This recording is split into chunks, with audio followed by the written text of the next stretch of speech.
Welcome back to another episode of Tractor Roy. I'm hoping it's the final episode on this thing, but you never know. Stranger things have happened. We could be dragging this thing on for a while.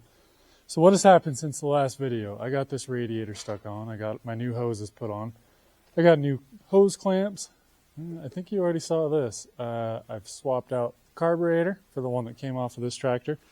I've just got some fuel line run to this thing right now from this gas tank. My sediment bowl is leaking. It was a used one I had on the shelf. I think I need some new gaskets, O-rings on it.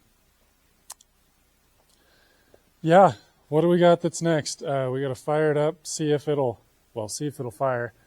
I might have some fuel issues still. The fuel tank might be plugged. I got to throw some back wheels on it yet.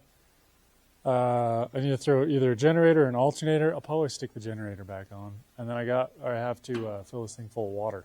And hopefully this radiator doesn't have any holes in it, because I never checked that. Once we get it that far, we'll just use alligator clips temporary to the coil. We'll make sure that this thing will even, operate. See if we can drive it forward and backwards before we worry about rewiring it and getting these lights working. If we stick with 6-volt, a generator, we can keep the lights. If we don't go to 12-volt and throw an alternator on here, then I'm going to have to change these lights out. Like I've said a couple of times here, I don't think this thing's going to stick around, so I don't know if I want to go through the effort of switching it to 12-volt. I've got 6-volt batteries because some of these tractors, when we buy them, they still have good 6 volts. We just switch it over to 12 because it just is easier to keep everything uniform. Personal opinion, you do what you want.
That was kind of my fault. I should have chalked the tire. I guess I can change this one easier.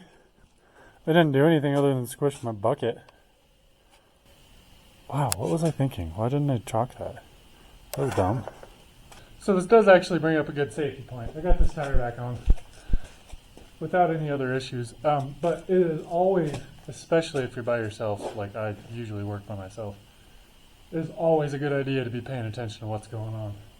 I keep myself out of the line of fire as much as I can. Pretty much every time is preventable. You can at least do something to stop anything from happening. I should have chalked the wheels on this. I didn't. I did once I was putting the other one on, then I made sure to chalk this side. But, never put yourself in a situation that could injure you, could pin you, kind of all that stuff. I made sure anytime I didn't walk around the back side of this thing, I was steering clear, making sure that nothing would drop, fall on my feet, push me up against the wall or anything like that. And it paid off. Nothing happened. It dropped. I squished my bucket. That was about all that happened. To prevent this in the future, like I said, I should chalk the wheels, but not that big of a deal otherwise. Didn't hurt anything. So I still got some projects in here, and the sun coming in through the windows throws a bad glare. So trying to get far enough back without hitting that window you guys can see. We are pretty much, I'd say we're pretty much done with this thing. I just threw the belts on this morning.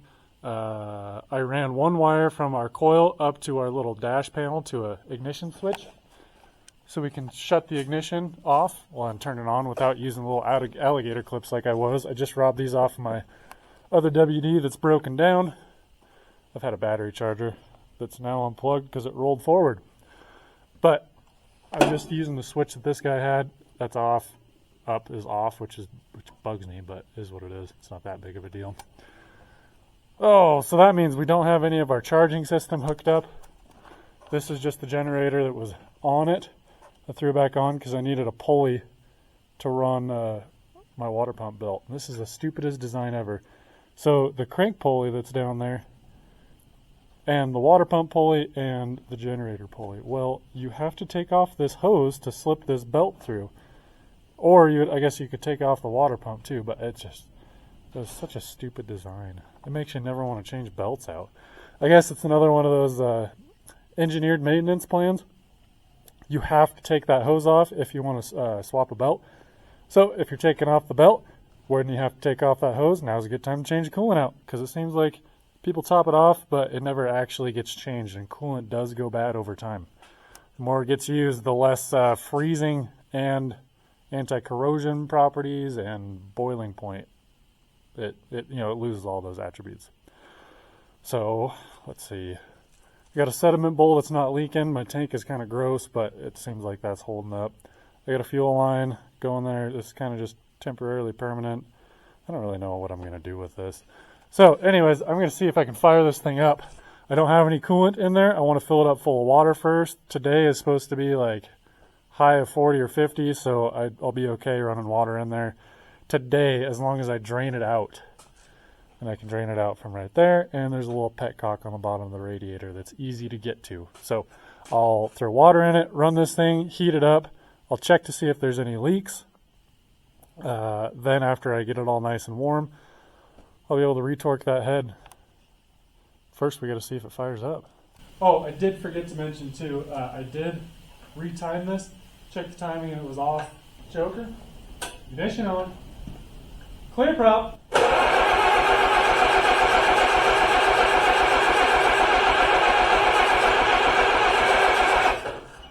Joker, ignition on. Clear prop.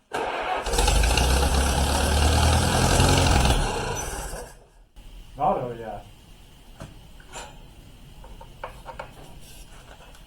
Start again. More throttle, I guess. Bad spot to pull the starter.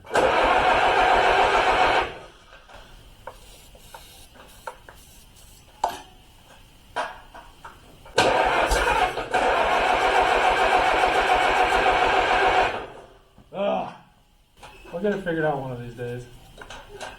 Okay, now show it. Gas is on. Fire it up. Clear prop. Clear prop again. Oh, come on.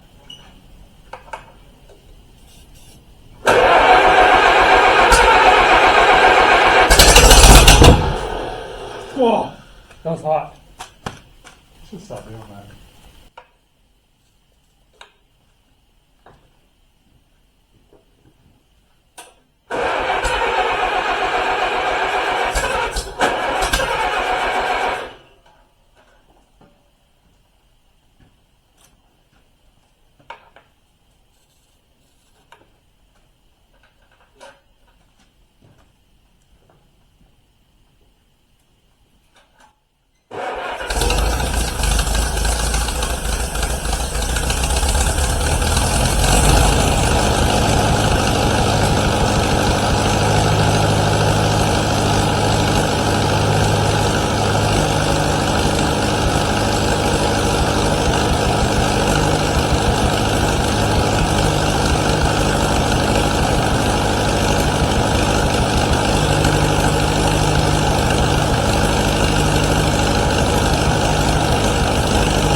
So that's where I'm going to cut this video.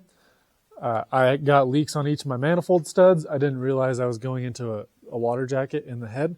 Should have sealed the threads of those studs. Not that big of a deal. I can fix that. My head gasket's leaking over here on the coolant side. Got water coming out. That's also not a big deal. I just sprayed some copper coat hoping that thing would seal up, but obviously it didn't. And I got a leak in the front of the oil pan here, and that's because I used that forma gasket, gasket in a tube. I really wanted to get this thing thrown together because I've never ran this thing. I don't know, just because here to here is going to be all nice and should be good to go, doesn't mean that the back isn't going to be worse than what the front was. So now that I've proved that this thing will go forward and backwards, I've stuck it in all gears. I didn't like it just because the fuel tank's dirty, but it still runs in all gears, all 4 forward plus the 1 reverse. Now that I know that we didn't have any gross sounds in there, something wasn't hung up, it shifts through all the gears, now I'm okay with spending a little extra money on this. So I do have a new gasket set, brand new head gasket in there, and I have the gaskets for the exhaust, or the manifold, new valve cover gasket comes with it. What else?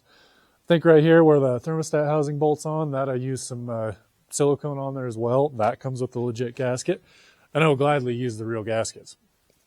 And I've got the correct oil pan gasket with the little clips for our cork to go at the front and rear of the oil pans. It's not much. I mean, that was like $100, but really I didn't want to put any more money into this thing than I had to. So we're doing bare minimum, try it out, see if it was going to work, see if I wasn't just wasting my time on this whole thing. And now that I know that we can probably make this work, then I'm going to go through and finish this out. So the next episode you're going to see, I'm just going to hurry up and pull this head off, throw the correct head gasket on, replace all these gaskets that came in that kit, drain the oil out, which is a good thing because I did run this engine for a while, so we're going to have some extra metal filings in the bottom of that oil pan because as those rings wear into the cylinders, everything starts wearing into where it likes, starting to seal up. We're going to have a bunch of extra metal shavings in there. So we needed to change the oil anyways. We're going to be able to drop the pan, really see if we have any major issues in the bottom of that oil pan that we're not expecting. I don't see anything being an issue in there other than just the standard shavings after a rebuild. We had good oil pressure, so I'm not too worried about it. But anyways, thanks for sticking with me on this episode of Tractor Roy. Kind of anticlimactic because it's not like I ran forward much, but I kept fighting that fuel issue. So that's going to be on our list of stuff to do too. So look out for the next one. Stick the head gaskets on. Might clean the fuel tank out. I might do that off video because it's kind of boring. But thanks for watching. If you're not subscribed, make sure to hit that subscribe button and the thumbs up button while you're down there. Throw something in the comments if you want to see me doing something different. And hope I'll catch you on the next one. Thanks for watching Tractor Roy.